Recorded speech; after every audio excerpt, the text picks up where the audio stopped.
Hey, what is up, DBZ fans and fellow collectors alike? How are you all doing today? I hope you guys are having a terrific day because you guys are back and you guys are watching a brand new episode of Kenshi RevealZ. So today in this episode, we will be looking at the HSCF first form Frieza. Now, I was planning to review the second and third form in this video, but unfortunately today I'm a bit busy, so I can only do one. So this is going to be one video for the first form, next video will be the second, third, so on and so forth. You get the idea. So looking at the front, we get a general idea of how the figure is going to look like. So unfortunately, the figure is a lot smaller than it's pictured right here. We also do see he's number 9 in this wave. Right here next to him is a bunch of Japanese, but I'm pretty sure that says Frieza. If I'm wrong, please correct me. At the very bottom is his Dragon Ball Kai, and at the very top on the right is his Bam Presto. Going on right here to the left side, we do get a left side overview of him. Right here also Japanese text. Of course, I am going to need a translator before I make these videos. Overall, still pretty cool. And moving on to the left, we do get bits and pieces of how he's going to look like. More Japanese text, Dragon Ball Kai, high spec coloring figure, number 9. And finally, moving on to the back, it gets a little interesting. We do see Frieza as one of the first of this wave. We also see Zarbon, Dodoria, and Kiwi. Although I don't think they're anime accurate size, they're still pretty cool. They still look like they have amazing coloring and amazing detail. In the bottom is a bunch of Japanese, but I'm pretty sure most of it is just warnings.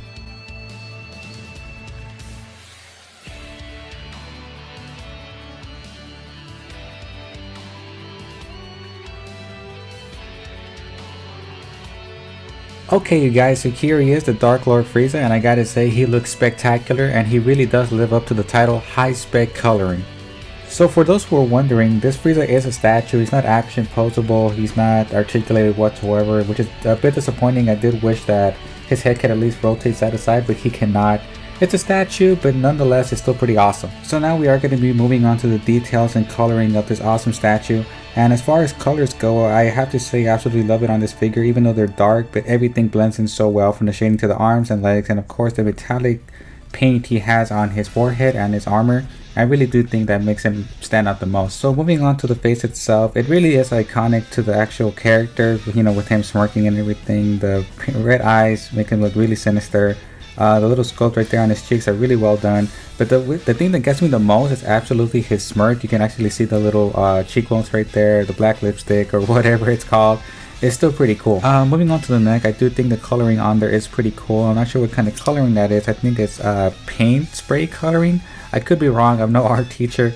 So moving on to the back, you can see that it's consistent all around, and we also do see a little painting error right here. And you know, unless he had a mole back there the whole time, we just never noticed.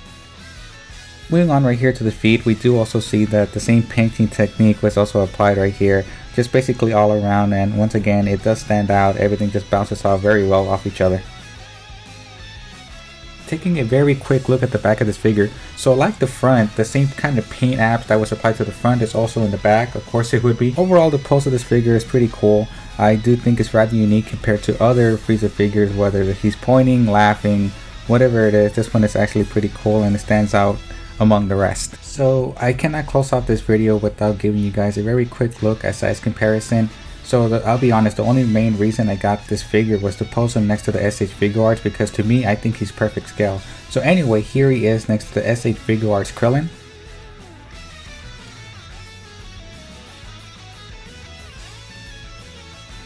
And here he is next to, I've totally forgot the name. I know I'm gonna sound like such a noob. I totally forgot the name of the planet, but here he is next to Oreo Vegeta, I think is the name. Anyway, I do think they're pretty awesome together since they're so colorful. And lastly, this photo is not mine, but I do think it's worth a share. If you're the owner, just let me know. I'll give you the credit in the description below. So here he is next to the HQDX third form Frieza, which I will review about 2 weeks from now after I review, of course, the second form.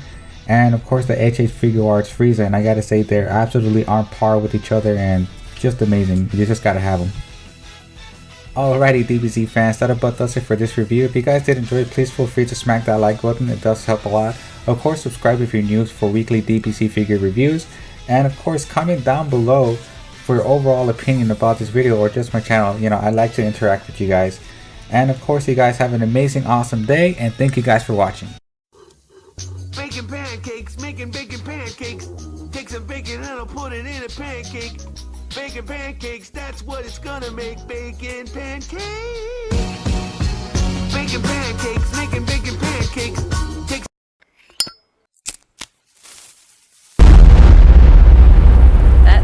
crispy.